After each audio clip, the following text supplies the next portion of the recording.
About that. The county government is very particular about that, so they try to get rid of them as much as possible. All right, so let's get into this Java shop. Let's grab.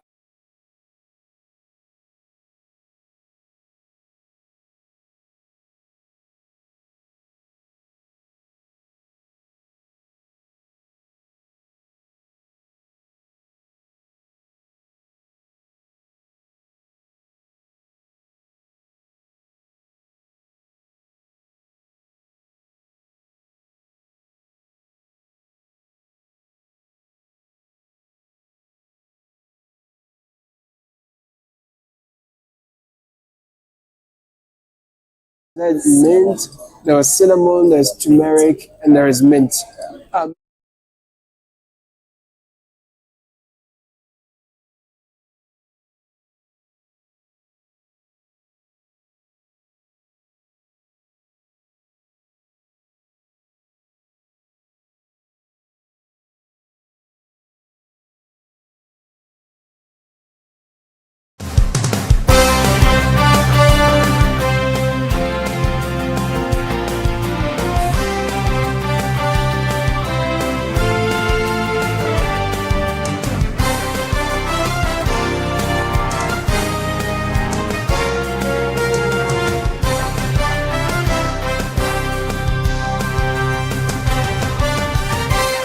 97.3 Citi FM. Hello, good evening, and welcome to Eyewitness News, coming to you live from our studio here in Accra. My name is Sami Wiafe, and tonight I am here with Ejubi Wiafe Akenting. Coming up in the next 1 hour, 30 minutes. You know, yes, I have the power to do it, but the president acts on the advice of the National Security Council. And as at now, this moment, the National Security Council believes that we can win the fight against Galamsey without a state of emergency.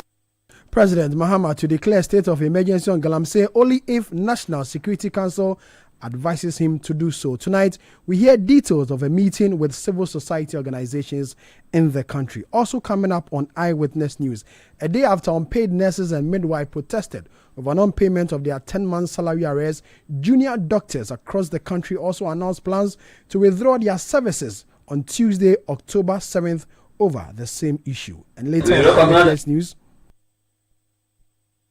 emphatically disagree. We recognize the minorities' concerns. We, however, emphatically disagree with their position and their call for the removal of the minister responsible for communication. Majority caucus on Communications Committee in Parliament jumps to the defense of Communications Minister Samuel Nete-George over calls for his resignation following his handling of the DSTV multi-choice matter. Stay with 97.3 Citi FM for more on this story and others on Eyewitness News. Also coming up in business. Rural banks warn of sector disruption if BOG fails to amend governance directive. Eyewitness News is live on our affiliates across the country. Around the globe, we are on citinewsroom.com. Talking about affiliates. In the Western region, tune in to Premier FM 100.5 and Beach 105.5 FM in Takrade. In the Bono region, we're live on Greener 95.9 FM in Sunyani. In the Ahafa region, it's Hammers Radio 106.5 FM in Goso. In the Ashanti region, tune in to Orange 107.9 FM in Kumasi. In the Volta region, we're live on Akpini Radio 96.7 FM in Pando and Heritage 107.3 FM in Hohoi. In the Northern region, it's Dasuma 99.1 in Yendi. In the Upper East region, we're live on WED 88.3 FM in Zuarungu. In the Upper West region, you can tune in to Westlink 88.1 FM in Laura, and in the Northeast region we're live on Eagle 94.1 FM in Walewale. You can join the program with your WhatsApp messages, and the number is 0549 986 996 0549 986 996. AGB has a first story. Well, President John Dramani Mahama has revealed the National Security Council does not currently see the need to declare a state of emergency in response to the ongoing fight against illegal mining, commonly known as Galamsey. Speaking during a stakeholder engagement on illegal mining in Accra, the president says although he holds the constitutional power to declare a state of emergency, such action must be based on advice from the National Security Council, which at present believes the battle against Galamsey can be won through existing legal and security frameworks.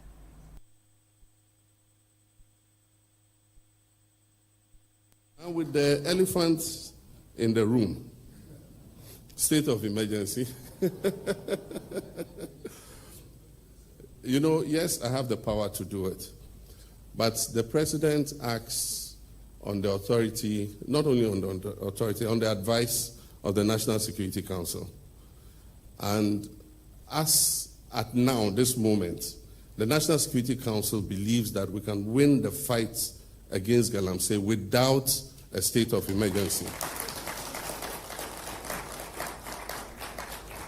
I want to assure you that the day they advise me otherwise, that, boss, now we need a state of emergency, I will not hesitate in declaring a state of emergency.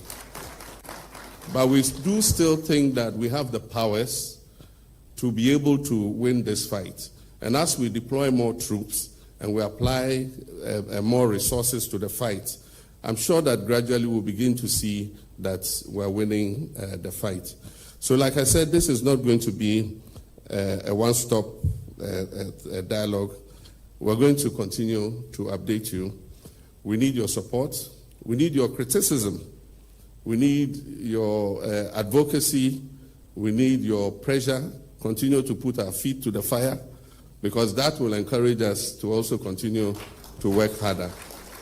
And so I want to personally assure you that as president, I will also continue to put pressure on my lands ministry and all the ministries that are involved in this to make sure that we're able to hand over to our children and our grandchildren an environment that our great-grandfathers handed over to us.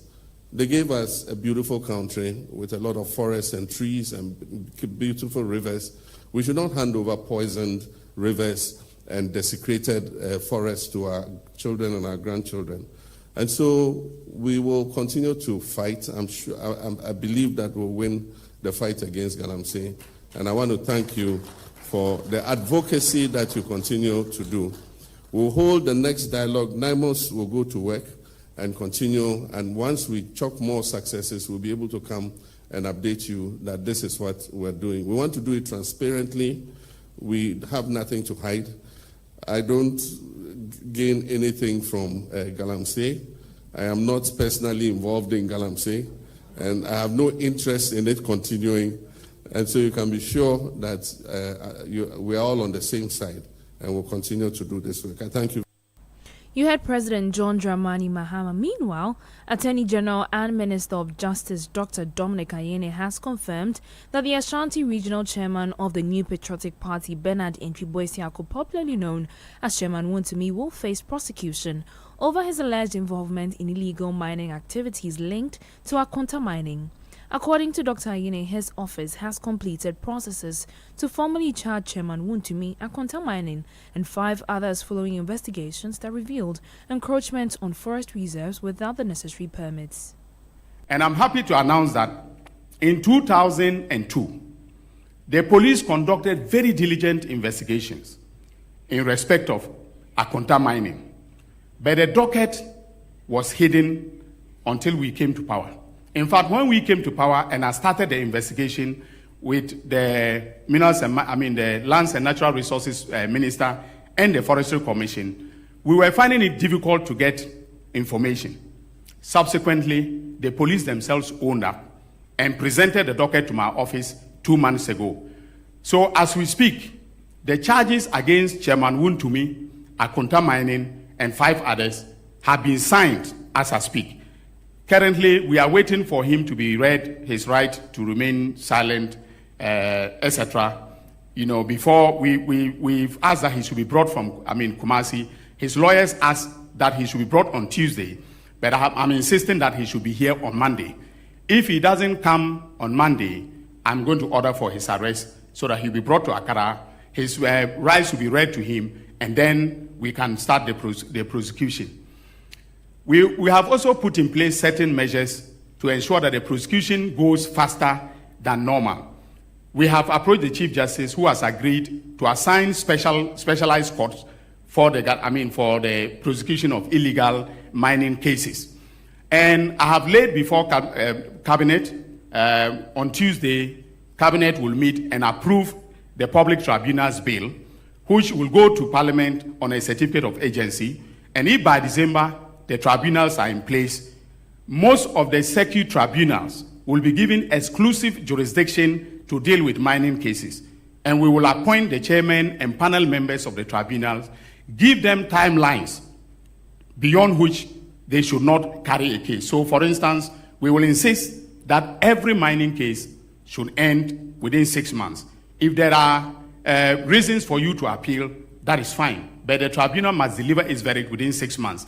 Currently, we don't have those statutory timelines in CI 47, that is the High Court Civil Procedure Rules. So I want Parliament to help me to put those timelines in the tribunal's bill so that the tribunals will do the cases very fast. You heard Attorney General and Minister of Justice Dr. Dominic Ayine. In a related development, Lands and Natural Resources Minister Emmanuel Ama Kofi-Buah has also announced plans to change the licensing regime in the award of mining license.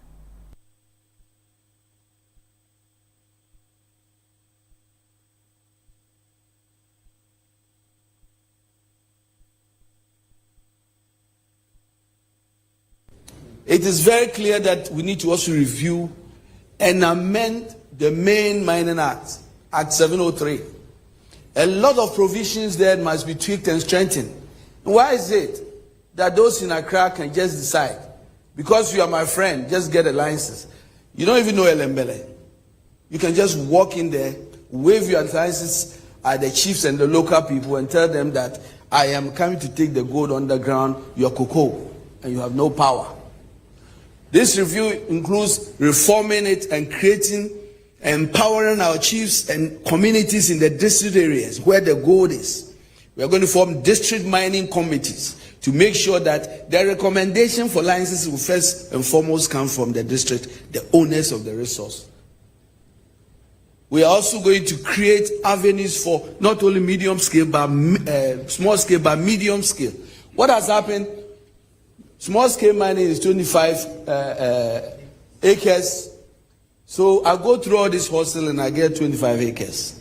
When I finish mining it, I have to go through this lengthy, crazy program. Now I won't go to Accra again. All I have to do is just continue the illegality. How do we create the opportunity for those who have done the right thing to be given medium scale and large scale? That was Lands and Natural Resources Minister Emmanuel Ama Kofi-Buah. Let's go to the phone and speak to Darrell Bose, Deputy National Director for Arocha Ghana on this particular issue. Darrell, good evening. Thank you very much for your time. Were you at this meeting? Hello. Good evening. Can you hear me? Yes, good evening. I can hear you now. Yes. Thank you very much for your time. Were you at the meeting with the President? Yes, I was. I was together with other colleagues from the Coalition Against Galamsey, CASA, Nature Foundation, and also with the members of other CSOs. Yes, we're all there. Your general overview of this meeting? Well, I must say that the meeting provided an opportunity for the presidency or the government to update everyone on the state of affairs in relation to their fight against Galamsey. This is something we've been asking that the government should do this more regularly, something like almost every month if possible, and get citizens informed and take us along. We've been asking for this for a long time. So for me, I thought this was a very important information session to share information. But I think also that as much as it was an information session, we also heard of certain actions that we were happy to hear.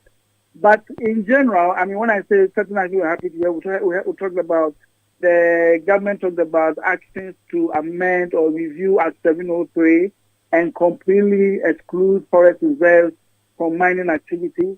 They also talked about plans to also revoke LI 2462 entirely, and all the steps that are taken in relation to excavators and all that. But all that said, I must be frank that, look, for a government that has all the power, all the resources at its disposal, and with the promises they made and all of that, we could have done more with the time we have had. So, yes, a lot of efforts are on the ground, a lot of activities on the ground. They talked about some 5-pronged approach to dealing with Galamsey. All of those efforts are underway, ongoing, but it is still not enough considering where we are. And there was an issue of the fact that, look, the government needs to be telling its story. But my brother, the truth is also that if you really are going to be very truthful and face the facts, if you go to the community and hear the stories of frustration, the stories of intimidation from illegal miners, whatever we heard on the screens or saw on the screens today is not a true reflection of the sentiment of the people who are feeling the brunt of the illegal men.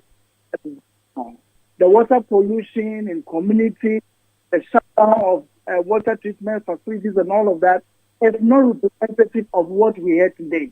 So whatever the government is doing is about time we see it reflect the true state of affairs on the ground, not in terms of so yes, a lot was said, but too many promises still yet to be fulfilled, and that's what I guess the rest of the year is what the government is promising, that they are going to try and fulfill a lot of those things. Things like excavator striking and tribunal for fast-tracking prosecution of illegal miners within a period of 6 months. All of these are still promises. Things that have been done and set up within the period that we have already lost. Now, you say that enough has not been done as far as the fight, matters. What more were you expecting? No, I think the basis for me saying that enough has not been done is considering the time, the resources, the logistics available to the government. They who control almost every state apparatus in this country. All the things they are promising to do, which could have been very decisive in terms of dealing with the continuous pollution of our water bodies, the destruction of land, the intimidation of community members and also farmers and all of that, that could have been successes we should have been talking about, not promises we should be looking forward to. So that is why we are saying that a lot more could have been done with the time that we have lost. Now, on the matter of why we even had to call for a state of emergency was all because, look, government says they are doing a lot, but we are not seeing the real on the ground. That is why you hear civil society only pushing for a state of emergency. Now, we are moving on. The government has said it is not time yet for a state of emergency. And then we ask the president, what to him will be key milestones and benchmarks that will trigger a state of emergency. That is something that he's yet to respond. And like I said, a lot of things, information was shared, but a lot of questions were also not answered. And I guess we will all have to keep pushing the government. And it's good to hear them say that they are open to constructive criticism, and that is exactly what we're going to do, keep pushing them until we all get there. But now, on the issue of state of emergency, we had the president response. He says until the National Security Council gives him the go-ahead, that cannot be the option as of now. I mean, this, like I said, we have heard the president say that in his encounter with the media. Saying that if the first gentleman of the land is saying, I am not going to do something because we are not there yet, there's very little you can do. You can push and push. Yes, it also means that the presidency is not in touch with the felt needs of the people on the ground, which for issues in the matter of Galamsey, yes, it's possible that is happening. But like I said, we are not even going to focus on that, whether we have a state of emergency now or not. What we are saying is that if it is not time yet for a state of emergency, what then should citizens be using as the benchmark to really monitor and get us all there, so that we know that when we get to this point, then it's a trigger for a state of emergency, then we can demand the presidency to act. But so far, he keeps saying the National Security Council has not advised him on that course of action. And then our question is, what will show that we are there? What are going to be the trigger points that will get us there, and that will make sure that you put in the hardline actions to deal with it? So far, the presidency has not responded, which for me, I think, is a gap in communication and also the information available to citizens. Darryl, thank you very much for your time. Darryl Bosso is the Deputy National Director for Arocha, Ghana. Let's go on to the other line and speak to Akwesi Kunedu. He's a ranking member on the Lands and Natural Resources Committee of Parliament. Let's get his views. And a former Deputy Minister for Lands and Natural Resources. Kwesi, good evening. Thank you very much for your time. Did you listen to the President's encounter with the CSOs? Yeah, good evening very much. Good evening. And, yes, I did. First of all, let me correct. I'm the Deputy Ranking Deputy member Ranking, thank you. Thank you. Yes, Deputy yes, Ranking, yes. thank you very much. Yes, first and foremost, I did. I listened to the President's encounter with the CSOs this afternoon. I did. Your general impression? I have struggled the whole day after listening to that to have a discussion of what went on this afternoon. And you see, what I've come to appreciate or understand is that it was only a gathering by a con man, and forgive me for my word. A con man, what do you mean? No, Kwesi. Hold on, Kwesi. Hold on. If you say a gathering of a con man, exactly what do you mean? This is a president of the republic having an engagement with CSOs to trade ideas. Yes, apologies for my word. He called praise singers just to come and quench the demand for the declaration of a state of emergency and a proper effort at tackling and eliminating illegal mining activity called Galamsey, as he told us when he was an opposition leader. What exactly did he say that probably would have been different or have contributed or will contribute to the fight against Galamsey activities in this country? None. Everything that he said there was a way to divert attention from effort that he has not put in, and that a call for a demand or a call for more. I mean, he ended up with a broad headline that we need more money to fight illegal activity. And that was a basic question that was asked by one of these CSOs leaders for the president to answer, that you need more money to fight. My brother, assess it by yourself and be very candid to yourself. And listeners should be candid to ourselves. That have we seen any improvement in the fight against small-scale mining activities, which is illegal in this country? Illegal small-scale mining activities, none. At least we saw. Sorry to come back. We saw a presentation by the lands minister during the meeting announcing some successes the government has shown as far as the fight is concerned. But he also says that there's more that needs to be done. At least we saw the presentation, the reclaiming of some of the forest and the likes. Which forest has been reclaimed? That initially was a charade so that they would have probably told us that they've done something about 9 forest reserves that have been reclaimed. That was what they said. Was that true? From the position of where I sit and where I have sat previously, I knew that to be false. Secondly, why I say so is this point. My brother, you tell us that you've reclaimed 9 forest reserves. But now, if you remember last month, the lands minister told us that there are 44 forest reserves in this country that requires the presence of armed military men to put them under control, and that these are new forest reserves that have been entered into by illegal miners. Let me ask you, if indeed it's true that you would have 9 reclaimed, and now you are telling me that you are bringing the fight of small-scale mining, illegal small-scale mining activities up, and you are quenching Galamsey, would we have the incident of you now calling to have a forward operating basis in forest reserves in this country? If indeed it's coming down, would we have that? That now it is the call by the minister to have military men stationed in our forest reserve. And he never said 1 or 2. He said 44 of them. It tells you that it is on the ascendancy. And efforts that have been put in place are all efforts just to tell us on the surface that there is something that is being done. But nothing is being done beneath it for us to see any sort of improvement in the fight against small-scale mining activities, my brother. And that is the problem. You see, when they were in opposition, the president was an opposition leader. Do you remember what he said? He said that he was not interested in pursuing the small boys. That is what he said in the fight against small-scale mining activity, and that all those individuals, the small ones that have been imprisoned, he was going to do what? Bring them out, give them amnesty, and that he was going after the campaigns. Currently, as we speak, the Attorney General told us today that there are 65 dockets, and in those dockets there are about 600 individuals that are being prosecuted at various stages, and certain investigations are ongoing. And what I find so striking was his effort at telling us that he will lead the charge of denying people bail, and that even if the High Court grants them bail, he will go to the Appeals Court and go to the Supreme Court up until they finish with their investigation. Let me ask you a very simple question. If you're going to find somebody at a place that the person is engaged in an illegal activity as an attorney general, and you have a docket and you are sending them, you are telling me that the court should keep them till you go find information. Where in our criminal law and jurisprudence in this country that has to happen? And now the 600 individuals, are they the campaigns in the Galamsey activities?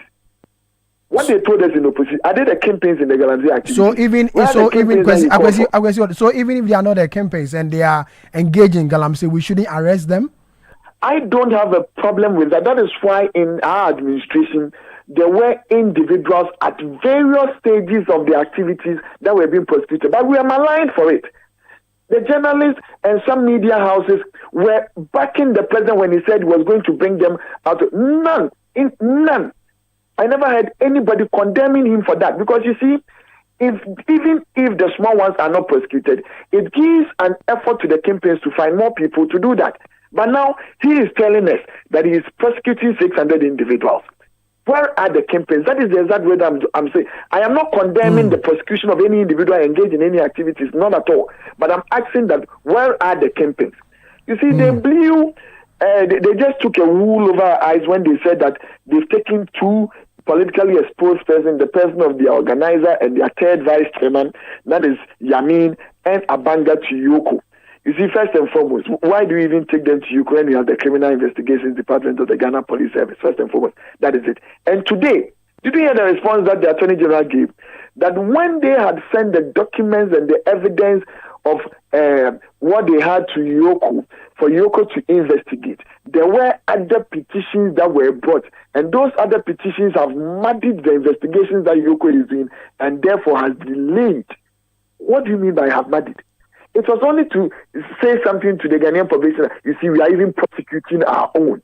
And that they had no inertia to do anything. You see, that is the problem we are facing. All of the things that happened today were just to bring people, sit them down, for them to tell us that there is no need for us to declare a state of emergency and there is no need for it and blah, blah, blah. But as we speak now, what has happened to LI 2462? On that one, the ministers presented, the last ministers presented, as well as the presentation by the Attorney General, they make mention of it that even when Parliament resumes, they may bring a new LI that will revoke the existing one and present a new one. But then hold on. When you talk about nothing has been done so far, I'll just give you a breakdown of some of the things government says they've done during today's encounter. Now, they say forage reserves and water bodies have been declared security zones. They also say 9 previously no-go forage reserve have been repossessed. They also say that 450 excavators seized at various police stations, district offices, and military bases. They also say that over 1,000 individuals have been arrested with suspects at various levels of prosecution, which you just mentioned a while ago. They say over 500 chamfines have been destroyed and over 1,000 water pumping machines have also been destroyed. And you say nothing has been done? First and foremost, you are declaring security zones where? In the forest and river bodies, right? So what stops you from declaring a state of emergency? And do you believe, you see, when we say these things, it should not be said and be assumed that because they say, you ought to also go behind what has been told to you to find out if indeed these things are happening and they are having impact on the fight against illegal small-scale mining activities in this country. 9 forest reserves. And I've told you, there are 44 of them now that the lands minister himself is calling on the military to have a forward operating basis in these areas well armed to protect them. And you know the answer that the president gave for that. He said that our military numbers are so overstretched that it will become impossible to have the up until wait for people who have gone on peacekeeping missions to come. It is only telling you that we are not ready to do anything. Because when you give that lame excuse, open us up to tell us that we are even not secured in the event of an armed incursion in drugs because we are overstretched in areas of Gonjaland, in areas of Boko, in areas of Nkwanta, in areas of Sampa. And because of that, We cannot have military personnel going in there, but we are glorifying blue water guards who ordinarily, look at them, can they face these illegal, well-armed men in the forest reserves and on our river bodies mining? And you call these things as activities that has been enumerated to us today as those which are being used to fight illegal small-scale mining activities, and therefore these are achievements. Let me ask you, in all fairness to your own self, just defer to yourself and to our own conscience as a people.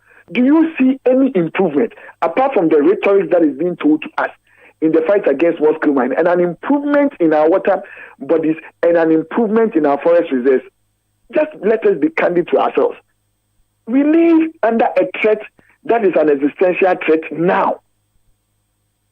But see, finally, before I let you go, on the issue of declaration of a state of emergency, the president says until the advice from National Security Council comes, he's not going to do so. And when is that advice coming? So do you know why he keeps using these rhetorics? First and foremost, he's not willing to fight it because he's told us that we must be prepared, first and foremost, to go into a certain level of economic hardship if we do that, because most of our forex now is being gained from the export of gold from small-scale mining activities. He fell short by using the word illegal. And therefore, there are over 3 to 4 million people who are dependent on that. And if he does that, it is going to throw all of these people back into unemployment, and therefore we must be prepared. When he made the Catholic Bishop Conference, that's what he told them. So therefore, he is not prepared to do that, because it is not that the advice is coming. So let me ask you, where did they have their advice from then?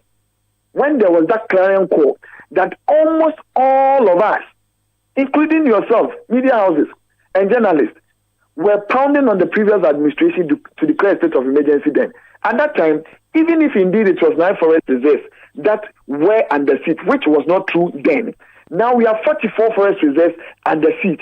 Why are we not using that same energy we had 12 months ago to be saying the same things today for the call of state of emergency? But when you say that, people say that, do you know the consequences of state of emergency? My brother, in 2017, His Excellency Nana Addo Dankwa Akufo-Addo declared a ban on all forms of small-scale mining activities in this country. You and I know for over a year. That is a measure of what we term as a state of emergency. You are only declaring that all small-scale mining activities, just as the now Foreign Affairs Minister started on Metro TV, clapping up his hand on all mining. And when the other asked him, even legal, he said, yes, legal and illegal, so that the environment can breathe. What is stopping us now? You ask them, they will tell you 9 months is not enough. But weren't we in this country, when now the communications minister told us in opposition that it is only an incompetent president who will sit there over 1 week with the state apparatus and everything in his hands not to be able to curb and control galamsey or illegal small-scale activities. It's 9 months less than 1 week. You see, we sit there, and I don't know. It is either because, that is why I say, because the thing that he did today was to put up a form of an engagement so that people will say that, oh, he's doing something, he has called us, and that he's told us that he is doing it. If somebody has told you something, do you believe him to be true? Go further and verify. Okay. It is getting worse. Okay. And it has gotten worse. Okay. And we are there telling ourselves that because he says he's declaring those areas what security zones, okay, and therefore once you declare security all right, zones, thank you very much. Thank you very much. Akwesi Kunodo is a member of parliament for the Menchia North constituency and deputy ranking member on the Lands and Natural Resources Committee of Parliament. This is Eyewitness News coming to you live from our studio here in Accra. We'll go for a quick break. When we come back, we have more stories. Eyewitness News. Be there as it happens. Momo. It has made life happen in lots of good ways. Mr. Kwanzaa, Mensaka insurance claim no. It has put together beautiful weddings. It has filled the bellies of boys at their favorite wachi joint. My guy, stop. Who they chop cancel these days? It has made millions of businesses possible. Mensaka no. We are back in business. With just a few taps, money moves faster, easier, and safer. Momo understands the weight of your trust in us. We continuously enhance security with features like self-paying research to help you protect your money. Momo will only call you with 0244 300,000. No MTN or Momo staff will call or ask for your PIN or one-time password. Do not transfer funds to anyone whose identity you have not verified. Do not approve any prompts you have not initiated. Momo, still Wunsaka. The jamming never stops. The game never stops. The productivity never stops. The music never stops. At G&J, we keep your world powered with reliable generators, solar energy, and UPS solutions, so the power never stops. Your go-to for total energy solutions, making sure you work, thrive, and live life uninterrupted. Visit our website, gjtechghana.com, or call us on 0302 689 178 or 179 or 0202 222 220. G&J, your energy partner. We asked Ghanaian business owners what they want from Old Mutual. I want insurance and pension solutions that will protect my employees. Your business growth is our business. For 180 years, we have partnered with businesses to protect and grow their most valuable assets. From tailored group life assurance protection to affordable pension plans, we've got your business and your employees covered. Contact your broker or call Old Mutual on 0509 551 609 today. Old Mutual, do great things every day. Eyewitness News. Be there as it happens. You're welcome back. You're still listening to Eyewitness News, coming to you live from our studio here in Accra. Well, the Ministry of Health has attributed salary delays for junior doctors to what it describes as an administrative mess in processing their payroll. This follows a strike notice by the Junior Doctors Association set for October 7 over months of unpaid salaries and delayed postings. Spokesperson for the ministry, Tony Goodman, in an interview on the Citi Breakfast Show, says both junior doctors and pharmacists are awaiting clearance from the Finance Ministry before their salaries can be released. About close to 1,000 pharmacists. For them, they have finished working, they have finished their service, but they did not receive any salary. I can tell you that officers doing their house jobs who are also calling for their salaries to be paid. But I'm sure, and I can tell you that the Minister for Health and his colleague at Ministry of Finance are dealing with it. Medical doctors, I can tell you that we've got an indication that it was just a mix-up. I think it was cleared earlier, but there was some mix-up, so it will be dealt with. So to be clear, with the junior doctors, you're going because there's been a mix-up? Yes, please. Yes. So, I'm sure, the whole health worker cadre was just put together, and everybody who actually was not part of the financial rally are supposed to be paid are clearly known now. He also acknowledged that thousands of health workers are owed salaries because they were hired without proper clearance. Let's go on to the line and speak to Dr. Malcolm Derry, who is one of the doctors and speaks for the Junior Doctors Association of Ghana. Doc, good evening. Thank you very much for your time. I'm sure you've had the assurances from the Ministry of Finance that they are working to resolve your issue. Is it comforting enough? Good evening to you and good evening to your cherished listeners. Well, we at the Junior Doctors Association, we have just 3 demands.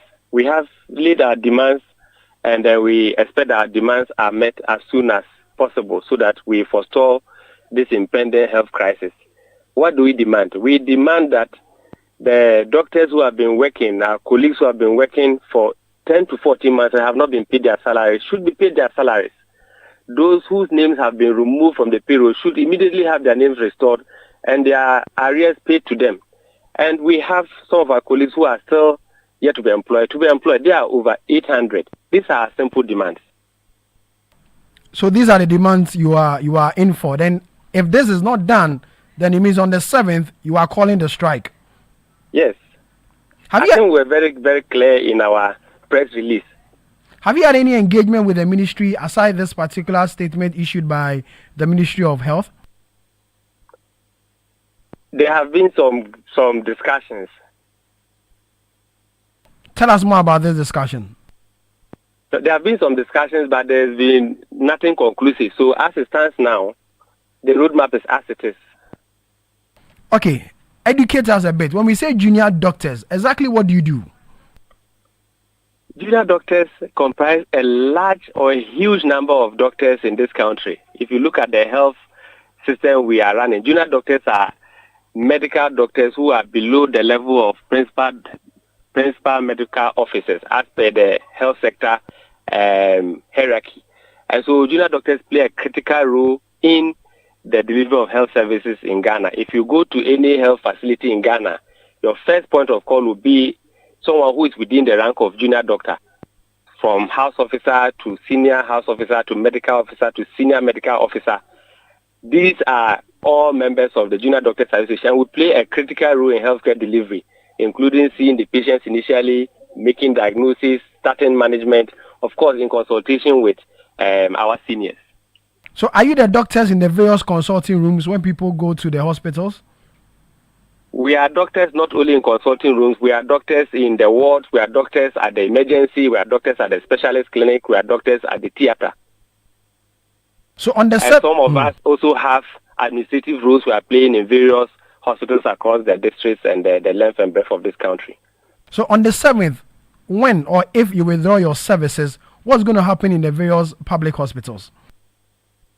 So when we withdraw our services, that's from 7 to 9, we will not be running OPD services. However, emergency services will still be running. So we'll be around to take care of emergency patients. We'll be around to take care of patients who have already been admitted, who we term inpatients.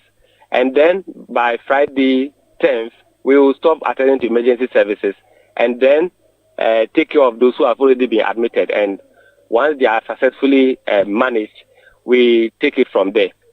As to whether who will take care of the rest of the OPD patients, I think you have to ask our employer. Exactly my question. Have you thought about the impact this will make?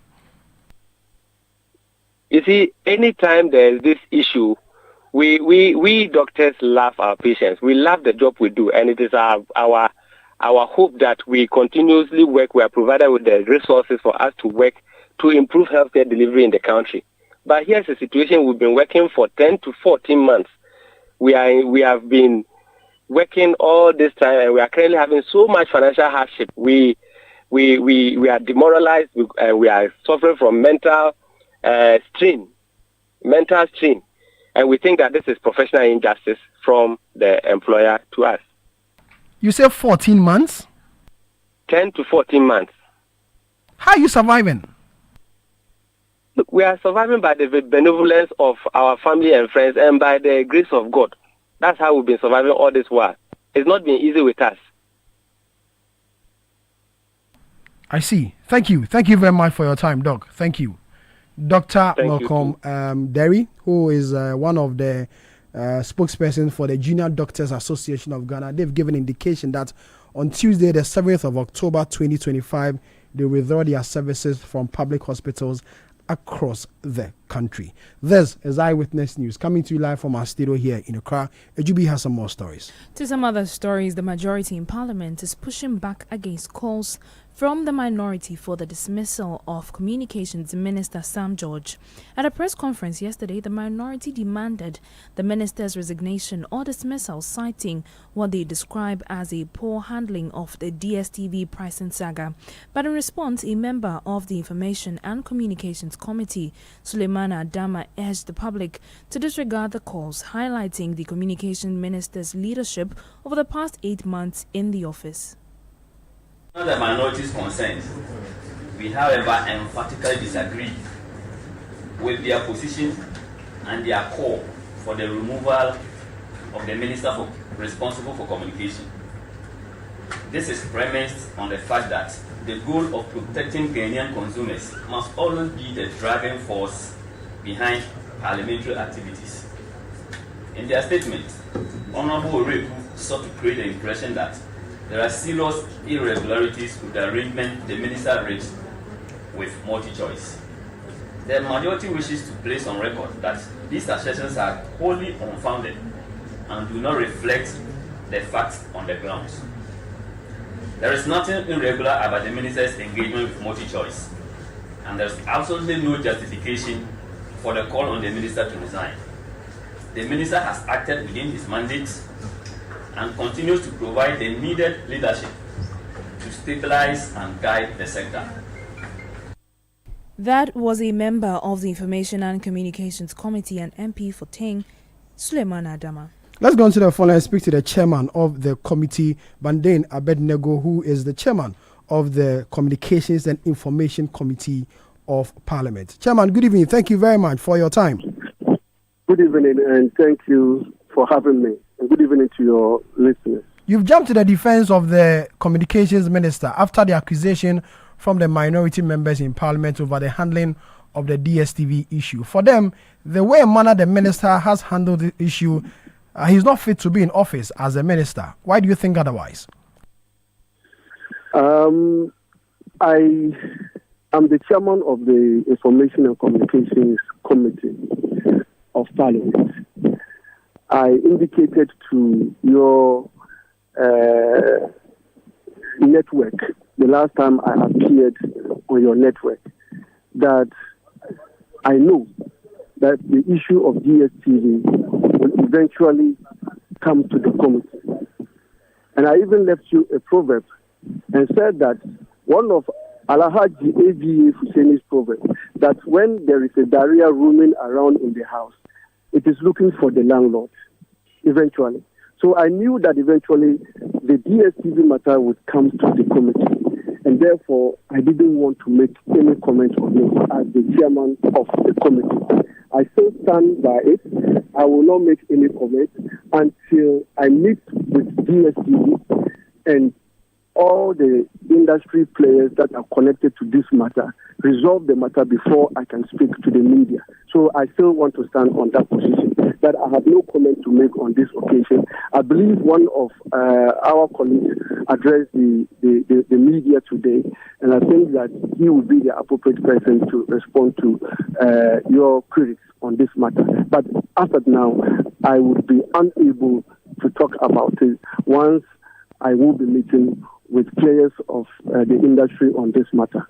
Thank you. Mr. Chairman, thank you very much for your time. Thank you so much. Bandane Abednego is the chairman of the Information and Communications Committee of Parliament. This is Eyewitness News coming to you live from our studio here in Accra. Now, Ghana Immigration Service officer has been killed in a deadly armed attack at the Bintri Inland Checkpoint in the East Mamprusi municipality of the Northeast region. The incident happened around 1:30 a.m. today when unknown assailants opened fire on officers at the post. Rafiq Mohammed, an assistant immigration control officer, died instantly, while his colleague Paul Daniel sustained serious injuries and is receiving treatment. A joint response team has launched investigations into the attack. Away from that, anti-corruption campaigner Vitis Azim is urging government to adopt a more effective strategy for recovering misappropriated funds from state institutions. His call follows several directives by the Public Accounts Committee for wrongful salary payments and judgment debts to be refunded. Speaking to Citi News, Mr. Azim proposed the creation of a special desk at the Attorney General's Department to track and monitor recoveries as part of efforts to fight corruption. Well, the Public Accounts Committee has got a clerk that is responsible. So they can instruct those institutions to pay the money into a particular account, if it is the consolidated fund or whatever account at the Bank of Ghana, and they show evidence in terms of a paying slip or a receipt to the clerk of the committee, who will compile them and report back to the committee maybe once in a month. I think that way the public accounts itself will have the responsibility of tracking those retrievals. If the Auditor General has ordered those recoveries, then the Auditor General too can establish a desk for that. The officer in charge will take receipts or paying slips from the various institutions and individuals who have paid back those monies, record them and bring to the attention of the Auditor General once every month. Because I don't think that it's appropriate to ask the executive like the minister in charge or the head of department to track those recoveries, because that's why it has not been happening working in the past. If you ask the minister or the head of department, chief director, who is probably implicated in those malpractices to recover the monies, it doesn't work at all. Anti-corruption campaigner Vitus Azim. Eyewitness News. Be there as it happens. Are you feeling tired after a hard day's work? Have you lost your appetite even for your favorite dish?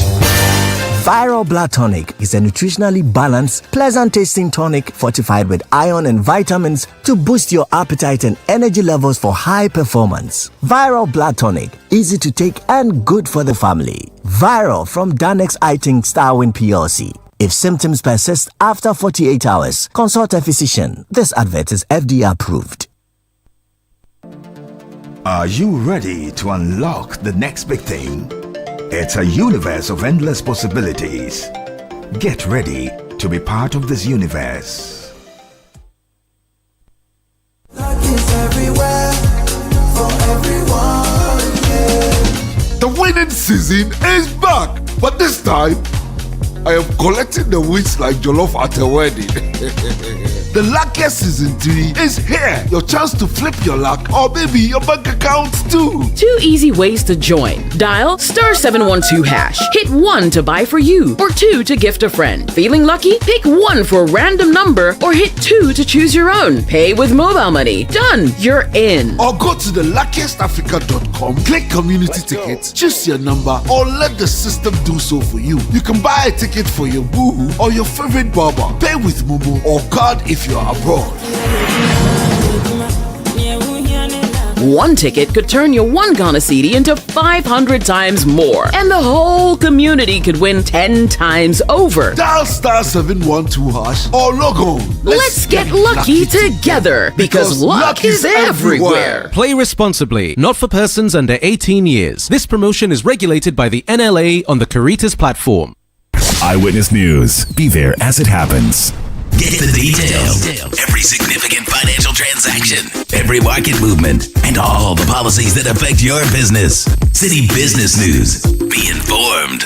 Time now for Citi Business News on Eyewitness News. I am Ejibi Wiafe Akintin. Let's settle for the details.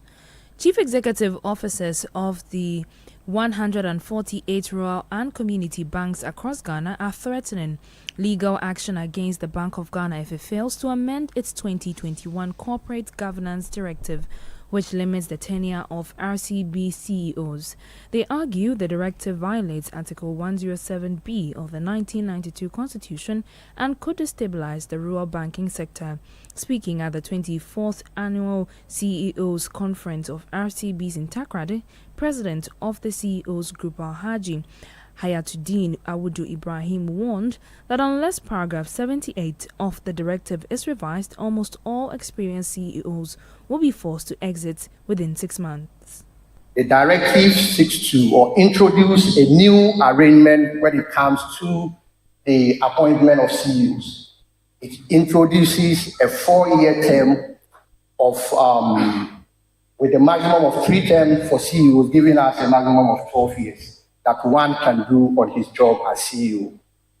However, Section 78 of the directive, which deals with the transitional arrangement, imposes a maximum term of just 1 term of 4 years for our CEOs who have already served 8 years and above on their roles. This, we felt, is not in sync with the laws of this country, specifically Article 107 of the 1992 Constitution. And so, all that we are seeking is that we want to pursue clarity, fairness, and as a result, we are ready, as Nana Chairman has challenged us, to explore every legal avenues that we have to be able to seek redress on this matter. That was the president of the CEOs Group, Alhaji Awudu Ibrahim. Non-transport sector activity showed strong growth in the first half of the year, with new vehicle registrations rising sharply. This is according to the Bank of Ghana's July 2025 Monetary Policy Review. Also, data from the Driver and Vehicle Licensing Authority (DVLA) reveals that vehicle registrations in May 2025 jumped by 24.5% to over 20,000 units compared with 16,000 units in the same year last year. In the same month last year, here's more. Cumulatively, registration in the first 5 months of the year hit 108,542 units, a 29.4% jump compared to the 83,878 over the same period in 2024. The growth in registration reflects improving economic sentiment, with households and businesses more confident to invest in vehicles. This may also signal easier access to auto financing, renewed fleet expansion by logistics and ride-hailing operators, and stronger demand for commercial transport services. The development comes at a time when Ghana is pushing for higher efficiency in transport and logistics as part of its economic recovery strategy. Rising registrations, while positive for mobility and trade, also present challenges such as increased fuel demand, congestion in urban centers, and the need for expanded road infrastructure. The rebound in transport activities could translate into higher revenue for government through registration fees, road user charges, and associated taxes. Emmanuel Opon with that Business Desk report. Some energy analysts are arguing the management of the Tema oil refinery urging the management of the Tema oil refinery to secure sufficient government funding to support crude oil imports for its operations. Their call follows the refinery's recent announcement that its turnaround maintenance is 98% complete, positioning the state-owned refinery to resume production this month. Speaking to Citi Business News, the executive director of the Center for Environmental Management and Sustainable Energy, Benjamin Insia, stressed the importance of securing adequate financial backing to guarantee a steady supply of crude oil for the refinery's activities. The security of supplies of crude oil from wherever we are going to get it from, there must be that constant assured supplies, and there must also be support from central government or from GNPC to ensure that they have the needed capital to be able to import these products into the country. And if there's not going to be capital assurance, however, there's going to be certain contract arrangement between toll and third parties who will be supplying this crude oil or these products. I think that it must be very incumbent on the management of toll to let CSOs and the Ghanaian public know some of these arrangements. That is what we call transparency. Benjamin Insia is the executive director of the Center for Environmental Management and Sustainable Energy. Businesses across both the public and private sectors risk losing competitiveness and shareholder value if they fail to improve service delivery in today's rapidly changing market environment.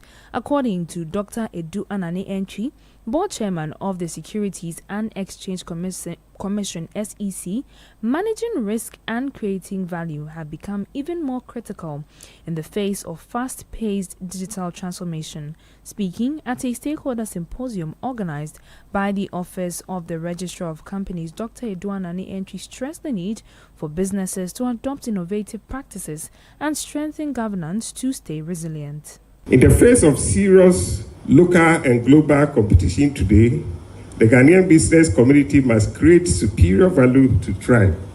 Globalization and rapid technology advancement have reduced barriers to entry, making competition more pervasive than ever. Enterprise risk management equips businesses to proactively manage risk, uncover hidden opportunities, and protect assets, ultimately creating long-term value for stakeholders, including shareholders, employees, and the wider community. Service delivery in both public and private sectors in this country remains a critical challenge.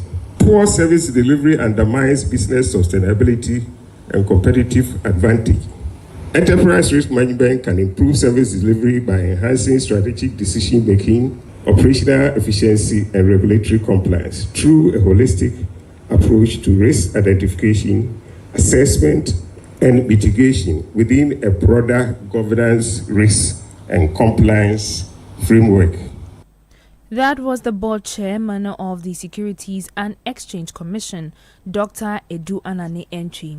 The African Continental Free Trade Area AfCFTA Secretariat has renewed its call for the scaling up digital trade solutions, strengthening regional value chains, and removing persistent barriers that hinder intra-African trade. Speaking at a farewell lecture in honor of President and Chairman of Afri-Exim Bank, Professor Benedict Uke Orama, AfCFTA Secretary General Wamkele Mene noted that the collaboration between the two institutions has established vital foundations for Africa's economic integration. He stressed, however, that the next phase must focus on accelerating implementation to deliver tangible benefits. Today, as we speak, there are over 20 central banks that have switched on to the Pan-African Payment and Settlement System, and over 140 commercial banks that are trading on the platform. The Africa Trade Gateway, which is the first of its kind around the world, a digital platform that enables, in particular, small medium enterprises to achieve business connectivity, market knowledge, and access to new markets across the continent from their regions or their countries. The AfCFTA Adjustment Fund, which also is the first of its kind, as we speak today, has been capitalized by Afri-Exim Bank by an amount of over $1 billion United States dollars, and we have committed to mobilize $10 billion in the near future. That was AfCFTA Secretary General Wamkele Mene. That's all for Citi Business News on Eyewitness News. I am Ejubi Wiafe Akente. Up next is Point Blank. Oh, jump on now. Go. Google me. At what time when you come back, we are not hear the sound of your car? Why you buy new car? No, I not change my car. It be the same ride. It be the fuel way I change. Way one shouts it. Ever since I started using the all-new Excellium Premium Fuel, fortified with 3-in-1 action. Oh, Joe, now my car they run like electric car. No, it's so. This is the type of fuel where they want to. Cause now engine they cost. Where they want for way if I buy it, it go protect my engine. And with the small way I buy, I go drive, sir. Absolutely. It's like strapping a turbocharger to your engine and giving it a protector. And what they bust my mind self be the 3-in-1 action, no? Excellium they prevent up to 99% of deposit. It be anti-wear, some be anti-corrosion. Won't pay when I open them. Hey, so where can I find this magical fuel? Just head over to any Total Energy service station and your car will thank you. Hey, then make a finish my gobe fast, then rush go Total Energies. My friend, but why your hand my gobe inside? I give you info. Make I feel the gobe too small. Go. Excellium is designed to protect your car engine, decrease fuel consumption, and lower CO2 emissions. Don't say fuel, say Excellium. Choose Excellium, choose quality. If you know these sounds, you didn't just live through the 90s, you lived the experience. Back then, connection took minutes. Today, it takes a blink. You express yourself with memes. You hold video calls across continents. You say hey to an AI who responds, "Hello, Kwame." You order rides, dinner, and dreams all from the palm of your hand. A lot has changed, so have we. For over 3 decades, EcoBank has evolved with you, leading digital banking in Ghana and across 33 African countries, pioneering solutions built around how you live, move, and dream today. From our express points to EcoBank Pay, online banking, and the mobile app, we are where you are. Here for today, ready for tomorrow. Now, that's change, powered by EcoBank. EcoBank, a better way to bank your way. EcoBank, the Pan-African Bank. The luckiest everywhere for everyone, yeah. This year is going to be sweet. I don't just feel it, I know it, because the Luckiest Season 3 is back. And I'm about to show you how to grab your golden ticket. Just dial *712# and follow the prompts to purchase your ticket. Or go to theluckiestafrica.com, hit community tickets, and pick your lucky number. Or let the system do its magic. Choose how much you want to spend from 1 to 5,000 Ghana cedis. You can even buy a ticket for someone else. Be someone's hero. Payment? Easy. Mobile money in Ghana or card if you're international. One ticket can turn one CD into 500 times more. That's maths we love. Or your community go win 10 times more. So let's get lucky together because luck is everywhere. Play responsibly, not for persons under 18 years. This promotion is regulated by the NLA on the Caritas platform. Eyewitness News. Be there as it happens.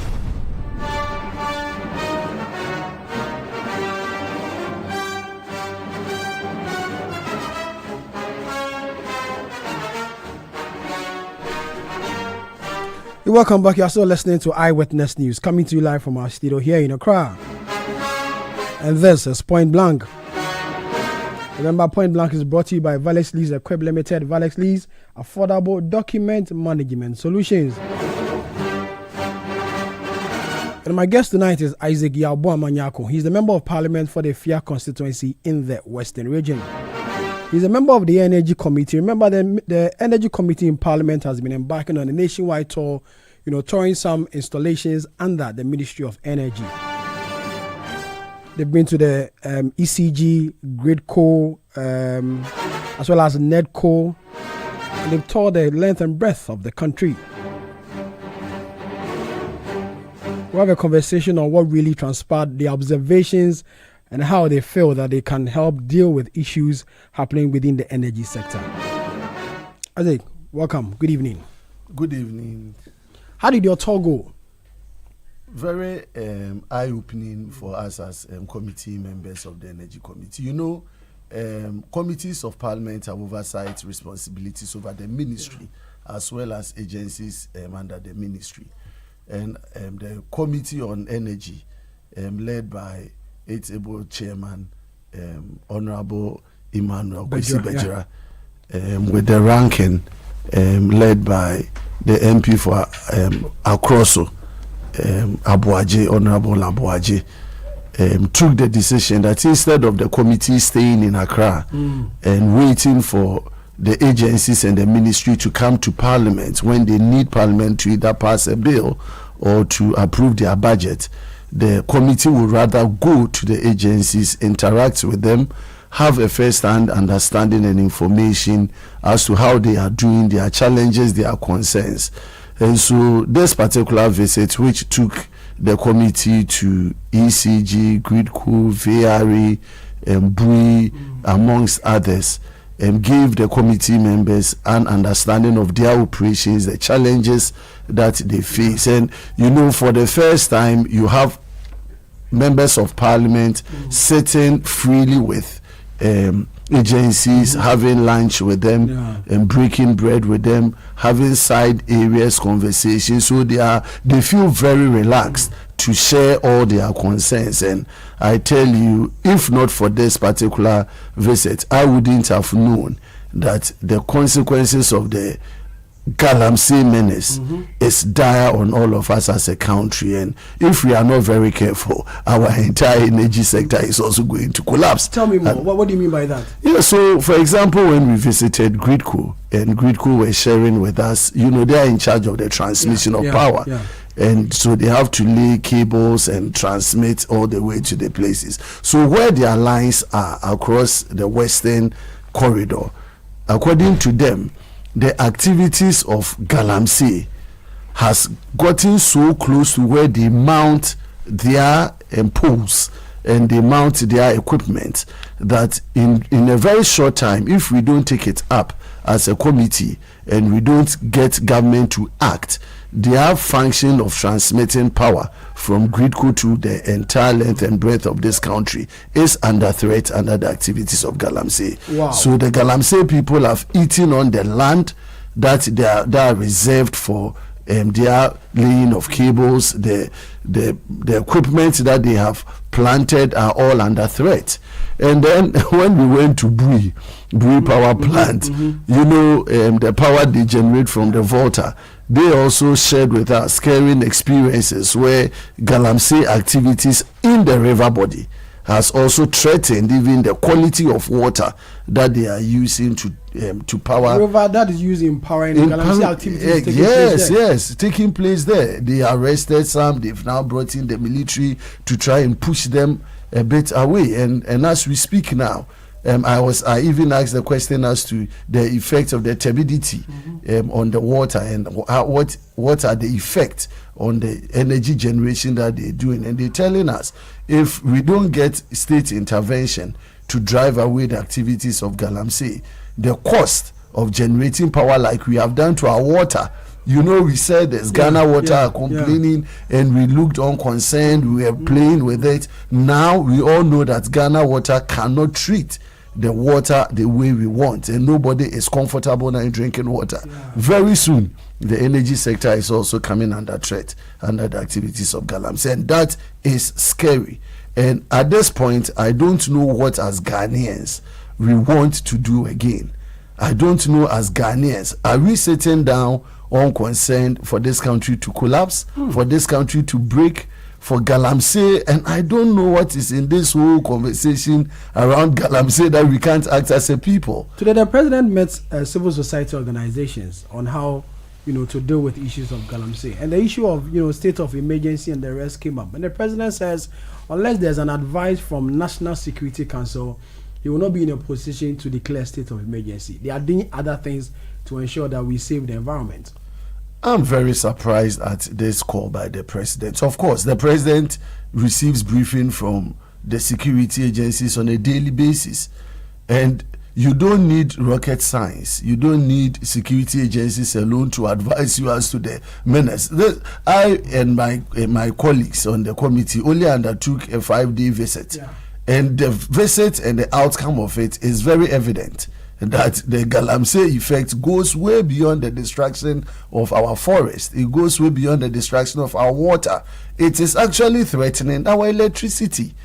And so I don't know what kind of security briefing so far the president has received, what he's receiving, and what the advice are in terms of the actions that government has taken so far that is going to bring down the menace that we are facing or the threat we are facing.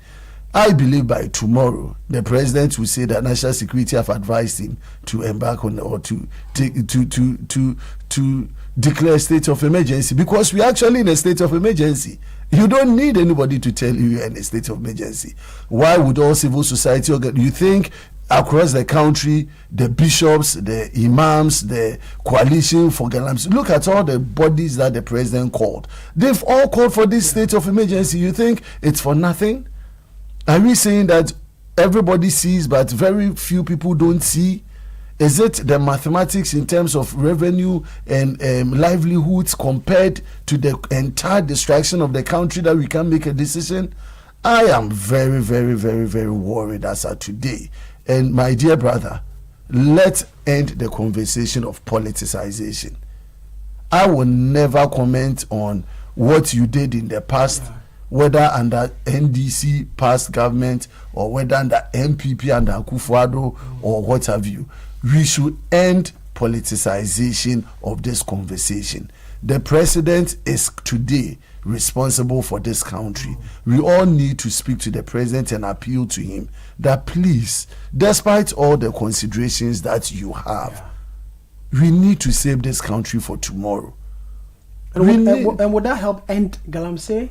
But my brother, we drove past Bole Bamboy. We drove past it. The water bodies are all colored, mudded. And I asked myself, this is the home of the president. In Akufo-Addo, Chebi, they were doing Galamsey. Under Mahama, Bole Bamboy, they are doing Galamsey. So if behind the homes of our presidents, these things are going on and they can't take action, what again are we talking about? So please, if President Mahama wants an advice before he declares state of emergency, the advice is now. I beg him. And we are not calling for the state of emergency for calling's sake. It is a call to end all activities of illegal mining.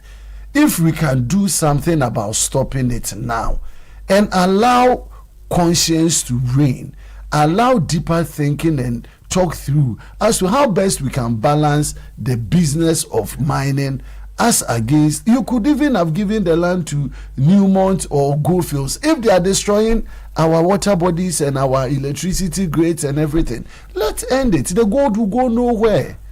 So our predecessors who didn't do Galamsey 50, 70 years ago, what happened to them? Didn't they live? Are we the only country that have gold reserves? If we don't mine it today, if we don't complete the process of mining today, will we die as a people? Will those people doing the illegal mining, if they take a break for us to take a decision on the way forward, balancing their gold activities against the consequence of destroying this country? And now it's not just about environment, it's the country. So if they can take a break, if I was involved in Galamsey, if I had any friend that works in a Galamsey site, if I know anybody that is working in Galamsey, I would have walked to the person and say, please, let's end this for today and protect this country. So that clarion call to the president is a non-partisan call. We are at crossroads. If we don't take action today, all of us will be held responsible by posterity, and we can't fail to this generation. In your interaction with the power producers and the like, did they tell you why they are pushing for an increment in tariff?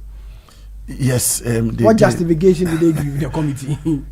All of them have different rationale or reasons for it. So if you take ECG, for example, ECG in terms of the tariff build-up, they are the least recipient of the electricity cost. So we have the generation, we have the transmission, and we have the distribution. So the bulk of the electricity tariffs that we pay goes to the generation and then the distribution. And so ECG takes a very small proportion, which stood at, if I'm not wrong, about 11 or 20 something pesos out of the total. So when you heard their conversation of increasing it by 258%, which was from 21 to about 61 pesos, the understanding that many people had was as if electricity cost was going up by 258%. But that wasn't the case. The case of ECG was the difference, what they make out of the tariff. So that is the justification they are giving. Because, and then when we went to even NETCO in Tamale, in the tariff build-up, we have that, we have those who are under life, those 0 to 30 lifeline users, we have residential users, and then we have commercial users. Now the tariff is structured in such a way that commercial usage pays more than the residential, and the lifeline is even subsidized. But in the case of NETCO, they don't even have enough companies who pay under the company threshold. And so they have most of their percentage under the lifeline. So about 40% come under lifeline, about 50% come under residential, and 10%. So they are unable to even pay for half of whatever they are collecting.